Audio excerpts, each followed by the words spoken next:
Students, I hope कि आपको electricity chapter समझ में आ रहा होगा और आसान लग रहा होगा। आपने सुना होगा कि इलेक्ट्रिसिटी चैप्टर टफ चैप्टर है, लेकिन आप अगर मेरे साथ पढ़ रहे होगे तो आपको इलेक्ट्रिसिटी चैप्टर बहुत आसान लग रहा होगा। तो हम लोगों ने अब तक दो फॉर्मूले देख चुके। एक हम लोगों ने देखा Q into N, Q is equal to N into देखें, और एक हम लोगों ने देखा I is equal to Q by T. तो ये दो फॉर्मूला हम लोगों ने लास्ट क्लास में सीखा था। इस दो फॉर्मूले पर टॉपिक सीखे थे। आज हम लोग कुछ इस पे न्यूमेरिकल्स करेंगे, उसके बाद हम लोग अपनी नई टॉपिक को शुरू करेंगे। इसलिए वीडियो को लास्ट तक देखिएगा, स्किप मत करिएगा। बहुत अच्छे अच्छे ट्रिक्स मैंने इसमें बताई है ताकि आपके न्यूमेरिकल्स जो हो बहुत आसान हो जाए। ठीक है, तो एक क्वेश्चन मैंने बोर्ड पे लिखे हैं, आप लोग देख लीजिए। A conductor carries a current of 0.2 ampere. एक कंडक्टर है जो कितना करंट कैरी कर रहा है। करंट जो हमारा कैरी कर रहा है ये 0.2 एम्पेयर करंट को कैरी कर रहा है। Find the amount of charge. Find the amount of charge यानी कि हमको अमाउंट ऑफ चार्ज निकालना है। ठीक है ना, अमाउंट ऑफ चार्ज निकालना है। That will pass through the cross section of the conductor in 30 second.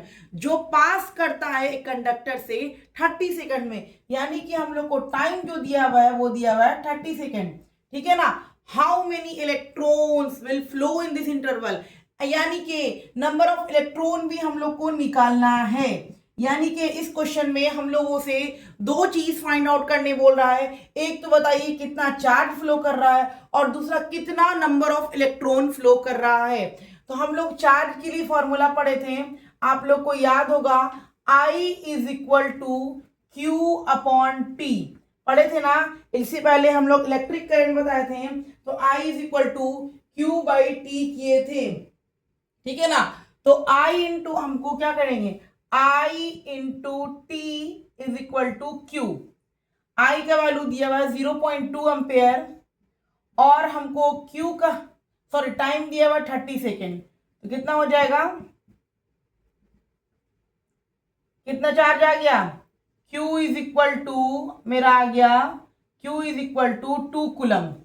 Q is equal to 2 coulomb.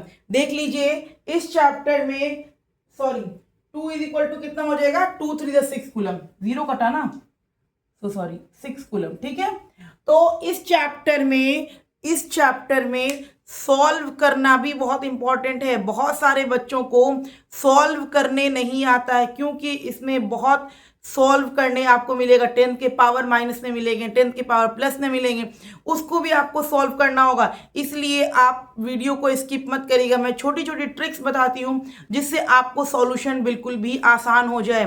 तो देखिए, इससे मैंने क्या निकाल लिया, चार्ज निकाल लिया। अब हमको नंबर ऑफ इलेक्ट्रॉन्स निकालना है। तो मैं चलिए नंबर ऑफ इलेक्ट्रॉन्स निकालने की कोशिश करती हूँ कि नंबर ऑफ इलेक्ट्रॉन्स कैसे निकलते हैं। हम लोग जानते हैं कि नंबर ऑफ इलेक्ट्रॉन्स के लिए मेरे पास एक ही फॉर्मूले हैं, Q is equal to N into E. Charge हमारा निकल गया 6 कूलम, यहां से फाइंड आउट हुआ। n हमको निकालना है क्वेश्चन में n हमको निकालने बोल रहा है। Find the number of electron, how many electrons. ठीक है, और इलेक्ट्रॉन पर का चार्ज कितना होता है, -1.6 into 10 to the power -19 coulomb. कितना होता है, -1.6 इंटू 10 टू पावर -19 कूलम। आपको चार्ज को याद करना पड़ेगा। इलेक्ट्रॉन पर का चार्ज जो होता है 1.6 इंटू -19 कूलम होता है। ठीक है, ये आपको याद रखना पड़ेगा। अगर आपने याद नहीं रखी तो आपको सॉल्व नहीं होगा। यहाँ पुट करते हैं 1.6 इंटू -19 कूलम। देखिए, यही सॉल्व करना बच्चों के लिए मुश्किल होता है, इसलिए मैं इसको स्टेप बाय स्टेप सॉल्व करूंगी। देखिएगा, 6 by 1.6 into 10 to the power -19 is equal to n। ठीक है, यहां तक कोई प्रॉब्लम नहीं है आप लोगों को। अब आप लोग देखिए, मैं यहां पर सॉल्व करती हूं। देखिए, अब n इज इक्वल टू जो हमारा हो गया, n इज इक्वल टू हो गया 6 by 1.6 into 10 to the power -19।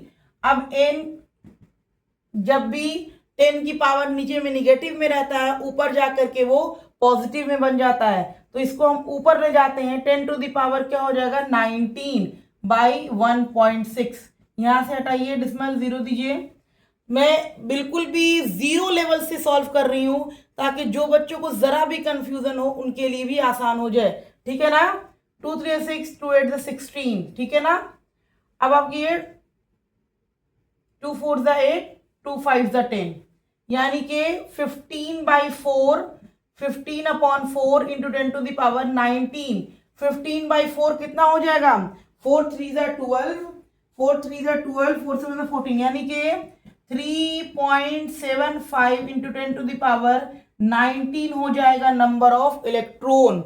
देख लीजिए, इसी को सॉल्व करना बच्चों के लिए मुश्किल होता है, जिसको मैंने स्टेप बाय स्टेप सॉल्व कर दिया। आई होप कि आपको क्वेश्चन समझ में आ गया होगा कि किस तरह का क्वेश्चन एग्जाम्स में पूछता है। ठीक है, कोई दिक्कत नहीं है। हम लोग अब जो स्टार्ट करने जा रहे हैं बच्चों, वो हमारा बहुत इंपॉर्टेंट टॉपिक है और बहुत ही अच्छे टॉपिक है, यानी कि ये कहो कि फिजिक्स का सबसे इंपॉर्टेंट टॉपिक है। ये नहीं होगा तो करंट इलेक्ट्रिसिटी में कुछ भी नहीं होगा, अगर ये होगा तभी करंट इलेक्ट्रिसिटी होगा। ठीक है ना, तो वो है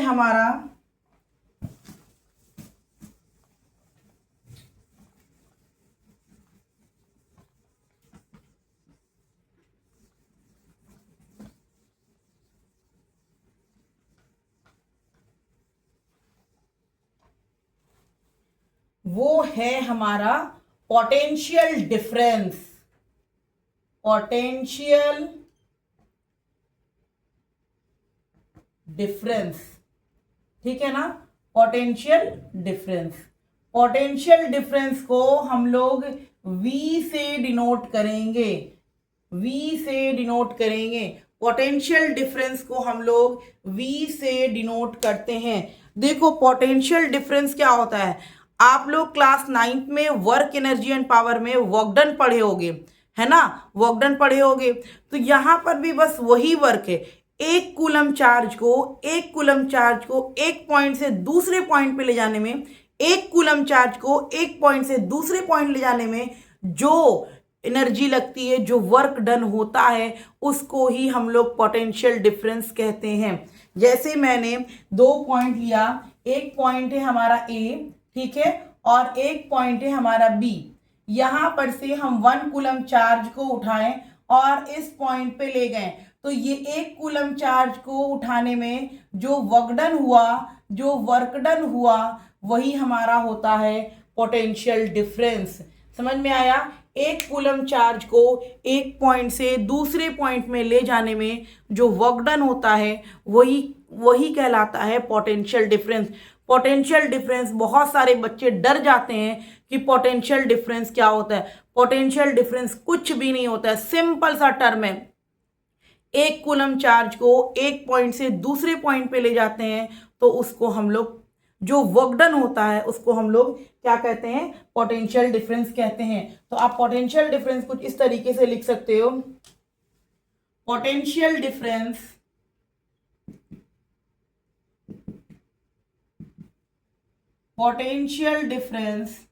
between two point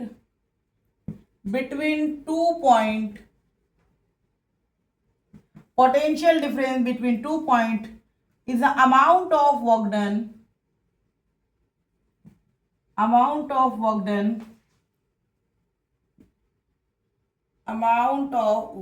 done in moving a unit charge यानी कि 1 कूलम चार्ज। यूनिट चार्ज करने का मतलब कि 1 coulomb charge from one point two another,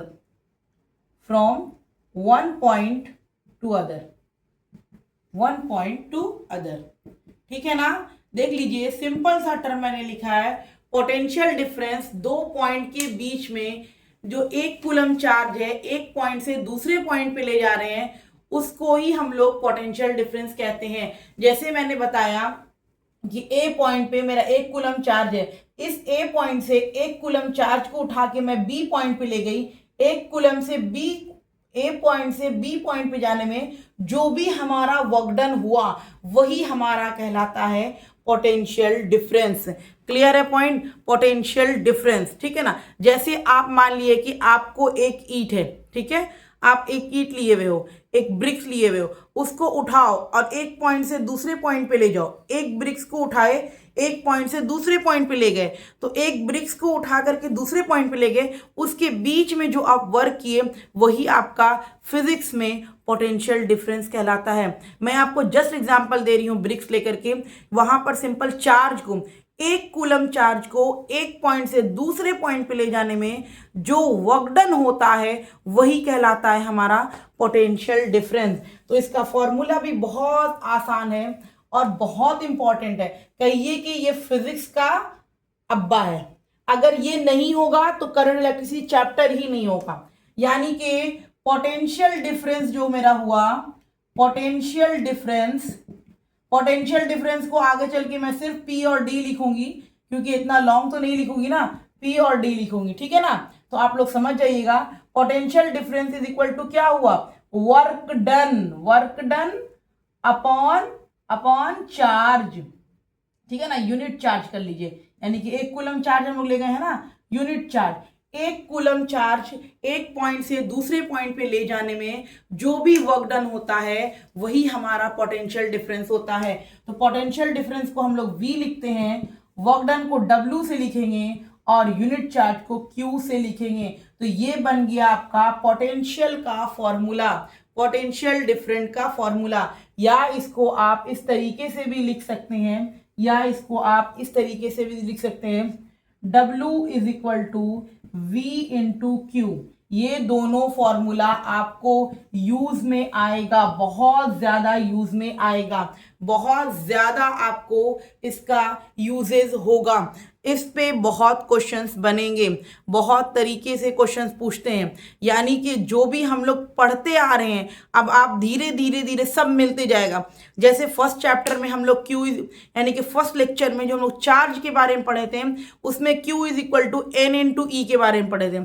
second ने पढ़े I is equal to Q by T। अभी हम लोग जो न्यूमेरिकल्स किए उसमें दोनों फॉर्मूला यूज किया, दोनों टॉपिक को यूज कर लिया। इसी तरीके से आप आगे जाइएगा तो सारे टॉपिक्स को एक क्वेश्चन में ही यूज करेगा। इसलिए ये चैप्टर थोड़े से टफ होते हैं, क्योंकि इस चैप्टर से सिर्फ न्यूमेरिकल्स आते हैं, थ्योरेटिकल क्वेश्चन इससे नहीं आते हैं। तो आपका अगर कंसेप्ट क्लियर होगा, हर एक कंसेप्ट क्लियर होगा, तो कोई न्यूमेरिकल्स नहीं छूटेंगे। और आप मेरे साथ रहिएगा तो मैं छोटी छोटी ट्रिक बताती हूँ न्यूमेरिकल सॉल्व करने के लिए, ताकि आपके क्वेश्चंस बहुत आसानी से बन जाए, ठीक है। तो ये था हमारा पोटेंशियल डिफरेंस। अब हम लोग क्या करते हैं, देखिए ये तो पोटेंशियल डिफरेंस हो गया। तो यहां पर जो वर्क का एसआई यूनिट होता है, क्या होता है, वर्क का एसआई यूनिट जो वर्क का होगा ये होता है जूल होता है, और इसको हम लोग जे से डिनोट करते हैं, ठीक है, जूल होता है। और आप लोग जानते हैं क्यू का एसआई यूनिट क्या होता है, चार्ज का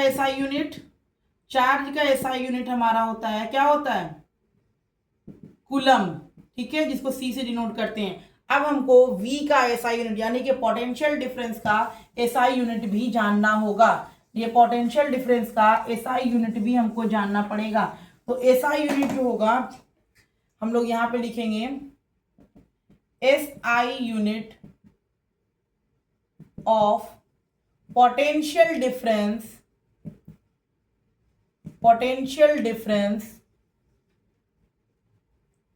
इज वोल्ट, ठीक है ना, जिसको हम लोग V से डिनोट करेंगे। यानी कि पोटेंशियल डिफरेंस को भी V से डिनोट करते हैं और इसके एसआई यूनिट को हम लोग वोल्ट लिखते हैं। V for potential difference and V for volt, V for potential difference and V for volt. समझ में आ रही बात, V for potential difference and V for volt, याद रखिएगा इसकी एसआई यूनिट। अब हम लोग थोड़ा सा 1 वोल्ट, अक्सर क्वेश्चन में आता है डिफाइन 1 वोल्ट। तो डिफाइन 1 वोल्ट मैंने आपको बताया क्या पूछ रहा है, 1 वोल्ट पूछ रहा है। तो आपको करना कुछ नहीं है, बहुत इजी से करना है। देखिए बहुत सारे बच्चे रट के जाते हैं एग्जाम में सॉल्व करने के लिए, लेकिन हम लोग को रट के नहीं जाना है। क्वेश्चन में आ रहा है 1 वोल्ट, यानी कि वोल्ट इज इक्वल टू होता है वर्क डन अपॉन चार्ज, यही ना होता है, यही ना मैंने आपको बताया। तो volt is equal to work done upon charge होता है। तो वोल्ट जो होती है यानी कि potential difference equal to work done upon charge होता है। इसकी एसआई यूनिट क्या होती है, वोल्ट, और इसकी एसआई यूनिट क्या होती है, क्या होती है, इसकी यूनिट वर्क डन की जूल होती है और इसकी कुलम्ब होती है। ठीक है, अब हमको क्या कर रहा है, 1 वोल्ट पूछ रहा है, तो 1 लगा दीजिए। 1 volt is equal to 1 joule 1 coulomb. ठीक है ना, सिंपल सा एक वोल्ट कब कहेंगे, जिसमें एक कुलम, एक यूनिट चार्ज को एक पॉइंट से दूसरे पॉइंट पे ले जाने में, एक कुलम चार्ज को एक पॉइंट से दूसरे पॉइंट पे ले जाने में वर्क डन कितना हो रहा है, 1 जूल वर्क डन हुआ है, तो इसको हम लोग 1 वोल्ट कहते हैं। एग्जाम्स में हमेशा आएगा व्हाट इज 1 वोल्ट, तो सिंपल सा आंसर है, आप क्या बोलिएगा, एक कुलम चार्ज को एक पॉइंट से दूसरे पॉइंट में ले जाने में 1 जूल एनर्जी लगती है, 1 जूल एनर्जी लगती है, तो उसको हम लोग 1 वोल्ट कहते हैं। तो इसको हम लोग लिख भी लेंगे, यहां पर मैं लिख देती हूं, यहां पर पहले मैं बता देती हूँ व्हाट इज 1 वोल्ट। इसको आप लोग कॉपी करना है तो कर लीजिए, हम आगे इसको बताते हैं 1 वोल्ट लिख करके, ताकि एग्जाम्स में क्वेश्चंस आते हैं 1 वोल्ट करके, व्हाट इज 1 वोल्ट। ठीक है ना, तो हम यहाँ पर लिख रहे हैं 1 वोल्ट। ठीक है ना, ये है मेरा 1 वोल्ट, इसके बारे में मैं लिख दे रही हूं ताकि आप लोग एग्जाम में जाकर के आसानी से इसको लिख सकें। Potential difference between two point, potential difference between 2 points is said to be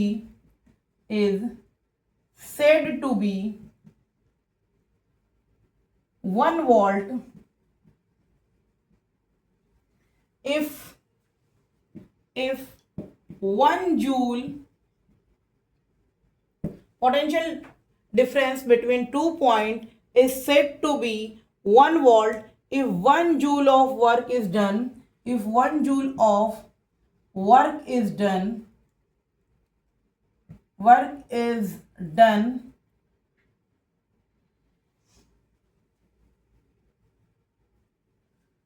to move 1 coulomb of charge, 1 coulomb of charge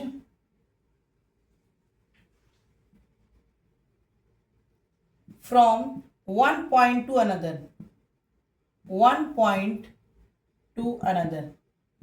ठीक है, क्लियर है पॉइंट। यानी कि एक कूलम चार्ज को एक पॉइंट से दूसरे पॉइंट में ले जाने में 1 जूल एनर्जी लगती है, तो उसको हम लोग 1 वोल्ट बोलते हैं। सिंपल है, 1 volt is equal to 1 joule by 1 coulomb. याद रखिएगा, एग्जाम्स में क्वेश्चन पूछते हैं व्हाट इज 1 वोल्ट, 1 नंबर में, 2 नंबर में पूछेंगे, जितने नंबर में पूछेंगे उसकी मर्जी है भाई, आपको तैयार होकर के जाना है, आपको 100% तैयार होकर के ही जाना है। अगर आप तैयार होकर के नहीं जाओगे तो आपको नहीं समझ में आएगा। तो यही था छोटा सा टॉपिक हमारा पोटेंशियल डिफरेंस। इसमें पहले हम लोग एक क्वेश्चंस करेंगे, उसके बाद हम लोग इस टॉपिक को और आगे करेंगे, क्योंकि पोटेंशियल डिफरेंस जो है ना, ये बहुत इंपॉर्टेंट है, बहुत। सब फिजिक्स इस चैप्टर का सबसे ज्यादा इंपॉर्टेंट हमारा पोटेंशियल डिफरेंस ही है। अगर ये आपको अच्छे समझ में आता है तो आपके लिए बहुत आसान हो जाएगा। ठीक है ना, क्वेश्चन है, how much work is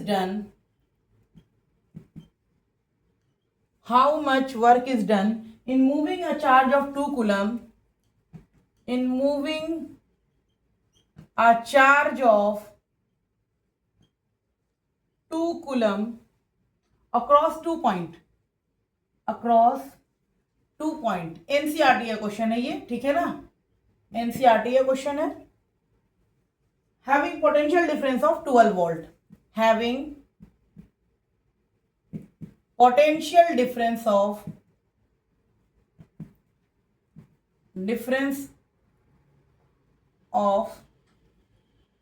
2 volt, यानी कह रहा है how much work is done in moving a charge of 2 coulomb, 2 coulomb charge को एक पॉइंट से दूसरे पॉइंट पे ले जा रहे हैं, और उस बीच का जो पोटेंशियल डिफरेंस है 2 वोल्ट है, तो बताइए कितना वर्क डन हुआ।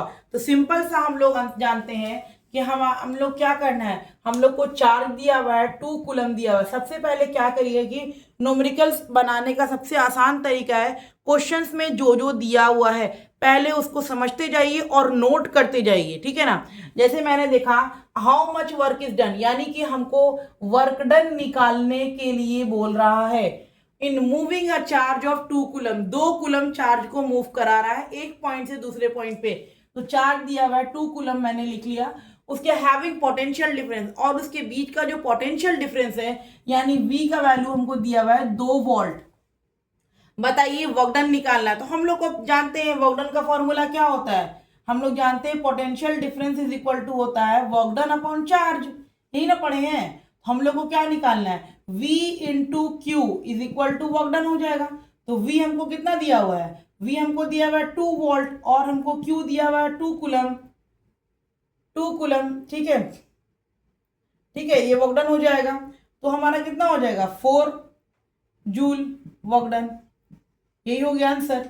तो इस तरीके से क्वेश्चंस आएंगे। ये तो मतलब कि अभी आसान आसान क्वेश्चंस चल रहे हैं, अभी जैसे जैसे चलते जाइएगा क्वेश्चंस के लेवल बढ़ते जाएंगे, ठीक है ना। इसीलिए बहुत ध्यान से समझिएगा और हर एक क्वेश्चन को अच्छे समझने की कोशिश करिएगा, वरना ऐसा नहीं हो जाएगा कि आपको सारा चीज जो है ना मिस हो जाए।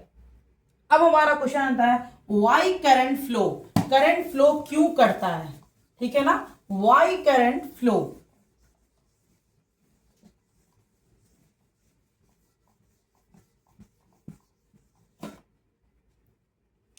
वाई करंट फ्लो, ये क्वेश्चन है, why current flow, current flow क्यों करता है, ठीक है ना। तो इसका सिर्फ आंसर है only only potential difference. Current flow इसीलिए करता है पोटेंशियल डिफरेंस की वजह कर, ठीक है ना, बस और कोई रीजन ही नहीं है। लेकिन मैं आपको बता दूं, अभी समझा रही हूं आपको, रुक जाइए 1 मिनट, मैं पहले 2 पॉइंट यहाँ पर पहले समझा दूं उसके बाद लिख दूंगी, ठीक है ना। करंट फ्लो क्यों करता है, पोटेंशियल डिफरेंस की वजह का। जैसे जैसे आपके पास एक गर्म बर्तन है, एक गर्म एक बहुत ही हॉट सामान है और एक ठंडा है, तो आप क्या करते हो, जब दोनों को टच में करते हो तो आप क्या करते हो, धीरे धीरे ये वाला भी क्या होता है, गर्म होने लगता है। आप कभी देखना, अज्यूम करना, ऑब्जर्व करना। उसके बाद जैसे मैंने आपको देखा, जैसे मैं आपको बता दूं कि जैसे एग्जांपल मैं ले लूं, ये एक टैंक है, ठीक है ना, एक टैंक में पानी जो है बहुत ऊपर तक है और एक टैंक में पानी क्या है, नीचे तक है। तो अगर आप दोनों के बीच में कनेक्शन कर दोगे तो जिसमें पानी हाई लेवल में था वो क्या जाएगा, लो लेवल में चला जाएगा, यानी कि दोनों को क्या करेगा, मेंटेन करेगा। अगर दोनों में इक्वल पानी रहेगा, इक्वल वाटर रहेगा, तो क्या ट्रांसफर होगा, क्या ट्रांसफर होगा, आप ही बताइए, आप क्या ट्रांसफर होगा। अब मैंने 2 टैंक लिया, जैसे मैं एग्जांपल लेती हूं, ये मेरा 2 टैंक है, ठीक है, ये मेरा 2 टैंक है, इस दोनों को मैंने बीच से कनेक्ट कर दिया, ठीक है। इसमें वाटर का लेवल ये है और इसमें वाटर का लेवल ये है। तो ये जैसे ही हम इसको कनेक्ट करके ऑन करेंगे तो ये क्या करेगा, इसमें से पानी ट्रांसफर होगा और ये दोनों क्या होगा, लेवल क्या हो जाएगा, बराबर हो जाएगा, है ना, होगा ना बराबर। लेकिन अगर ये दोनों टैंक में पानी बिल्कुल बराबर है, बिल्कुल भी बराबर है, तो क्या इसके लगाने से, बीच में कनेक्शन बनाने से कोई फर्क पड़ेगा। अगर यही 2 टैंक में मैं बता रही हूं कि इस दोनों टैंक में वाटर का लेवल बिल्कुल सेम है, कोई वाटर का लेवल है नहीं, ये वाटर का लेवल बिल्कुल सेम है, आप जैसे ज्वाइन कर लो वाटर का लेवल सेम है, तो क्या वाटर एक में से दूसरे में ट्रांसफर होगा, नहीं होगा। समझ में आ रहा है, नहीं होगा। तो क्या कर रहा है, एक जब जरूरत है तभी मूव कर रहा है। इसीलिए करंट इलेक्ट्रिसिटी क्या होता है, पोटेंशियल डिफरेंस की वजह कर वो करंट क्या करता है, फ्लो करता है। अगर पोटेंशियल, जैसे मान लिया कि 2 पॉइंट है, ठीक है ना, 2 पॉइंट है, एक पॉइंट है ए, एक पॉइंट है बी। अगर इस पॉइंट पे V का वैल्यू मेरा है, मान लेते हैं V का वैल्यू, यहां पर मेरा 5 वोल्ट है और यहां पर भी 5 वोल्ट है, क्या करंट मूव करेगा, नहीं करेगा, क्योंकि पोटेंशियल डिफरेंस है ही नहीं है इसमें, तो करंट मूव नहीं करेगा। करंट कब फ्लो करता है, जब पोटेंशियल डिफरेंस होता है। अगर ए पॉइंट पे मेरा 5 वोल्ट है और बी पॉइंट पे 10 वोल्ट है, तब करंट फ्लो करता है। तो करंट कब फ्लो करता है, सिर्फ पोटेंशियल डिफरेंस की वजह कर। अगर पोटेंशियल डिफरेंस नहीं होगा तो करंट फ्लो नहीं करेगा। समझ में आ रही बात? करंट कब फ्लो करता है? पोटेंशियल डिफरेंस की वजह कर। अगर पोटेंशियल डिफरेंस नहीं होगा तो करंट फ्लो नहीं करेगा। मैं आपको बता रही हूं कि आप दो हॉट ऑब्जेक्ट ले लो और दोनों को टच में कर दो, कोई फर्क आपको दिखेगा? नहीं दिखेगा। लेकिन अगर आप एक हॉट लिए हो और एक कोल्ड लिए हो तो अगर आप दोनों को टच करोगे तो क्या होगा? जो कोल्ड था वो धीरे धीरे हॉट होने लगेगा और ये दोनों का टेम्परेचर क्या हो जाएगा? बराबर हो जाएगा। तो ये क्यों मूव कर रहा है? ठीक है ना? तो यहां पर हम बता रहे हैं आपको करंट क्यों फ्लो करता है, सिर्फ पोटेंशियल डिफरेंस की वजह कर। अगर पोटेंशियल डिफरेंस नहीं होंगे दो पॉइंट के बीच में तो करंट फ्लो नहीं करेगा।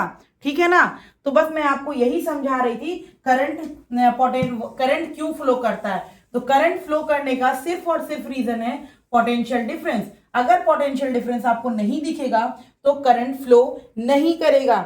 जस्ट एग्जांपल मैं लेती हूं, किसी भी, जैसे मैं एग्जांपल लेती हूं, एक कंडक्टर है मेरा, ठीक है ना, एक ये कंडक्टर है मेरा, कंडक्टर इंसुलेटर मैंने क्लियर कर दिया अपने टॉपिक में। जो बच्चे नहीं देखे हैं वो जाकर के देख लीजिएगा। ठीक है ना? एक कंडक्टर है और ये है, इसको मैंने एक सेल से जोड़ दिया। ये मेरा क्या है? कंडक्टर है। कंडक्टर जो इलेक्ट्रिसिटी कंडक्ट करता है, जिसके पास इलेक्ट्रॉन फ्री होते हैं इलेक्ट्रिसिटी कंडक्ट करने के लिए। कंडक्टर और इंसुलेटर का लेक्चर प्रीवियस क्लास में कंप्लीट बताई हूं। जो बच्चे नहीं देखे वो जाकर के जरूर देखिएगा। देखिए, अब एक कंडक्टर को मैंने एक सेल से जोड़ दिया तो सेल का ये पॉजिटिव और ये निगेटिव होता है। तो कंडक्टर के इस पॉइंट को मैंने इस तरफ से जोड़ा और इसको मैंने निगेटिव से जोड़ा। देख लीजिए, यानी कि एक सेल में कंडक्टर का एक साइड पॉजिटिव से अटैच है और कंडक्टर का एक साइड नेगेटिव से अटैच है। आप लोग सेल यूज करते होंगे तो आप सेल में देखे होंगे कि एक साइड पॉजिटिव होता है और एक साइड नेगेटिव होता है। ठीक है? सेम सेल मैं यहाँ पर लगाई हूँ। इस सेल को एक टर्मिनल से, कंडक्टर के एक टर्मिनल को पॉजिटिव से अटैच किए और कंडक्टर के एक टर्मिनल को मैंने निगेटिव से अटैच किया। तो क्या होता है, इसमें जो इलेक्ट्रॉन है, आपको पता है कंडक्टर में फ्री इलेक्ट्रॉन्स होते हैं। तो ये इलेक्ट्रॉन्स किधर जाएंगे, किधर मूव करेंगे? ऑब्वियस बात है, मैंने कहा था opposite charge attract each other, same charge repel each other. यानी कि जो अपोजिट रहता है एक दूसरे को क्या करता है? अट्रैक्ट करता है। तो यहां पर जो इलेक्ट्रॉन्स है हमारे कंडक्टर में, ये क्या करने लगेंगे? इस डायरेक्शन में मूव करने लगेंगे, पॉजिटिव की तरफ जाने लगेंगे। क्यों? क्योंकि ये निगेटिव है, तो निगेटिव है तो नेगेटिव की तरफ जाएंगे नहीं, नेगेटिव है तो पॉजिटिव की तरफ जाएंगे, नेगेटिव है तो किधर जाएंगे? पॉजिटिव की तरफ जाएंगे। नेगेटिव है तो नेगेटिव की तरफ नहीं जाएंगे, नेगेटिव है तो पॉजिटिव की तरफ जाएंगे। समझ में आ रही है बात? तो पॉजिटिव की तरफ जाएंगे तो ये इलेक्ट्रॉन जो है हमारा इस डायरेक्शन में मूव करेगा। इलेक्ट्रॉन हमारा क्या करेगा? इस डायरेक्शन में मूव करेगा। और इलेक्ट्रॉन जो हमारा इस डायरेक्शन में मूव करता है तो करंट जो होगा हमारा इस डायरेक्शन में मूव करेगा। ठीक है ना? इसको हम लोग हायर पोटेंशियल बोलते हैं, प्लस साइन को हम लोग हायर पोटेंशियल बोलते हैं और निगेटिव साइन को हम लोग लोअर पोटेंशियल बोलते हैं। नेगेटिव साइन को हम लोग लोअर पोटेंशियल बोलते हैं, नेगेटिव साइन को हम लोग लोअर पोटेंशियल बोलते हैं।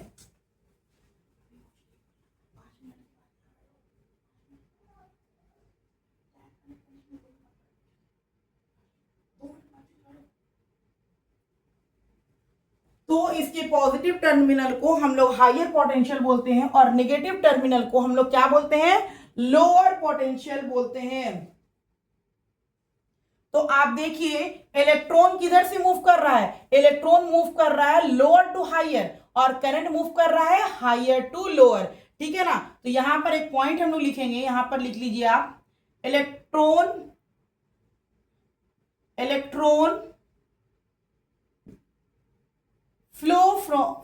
flow in a conductor, electron flow in a conductor from lower potential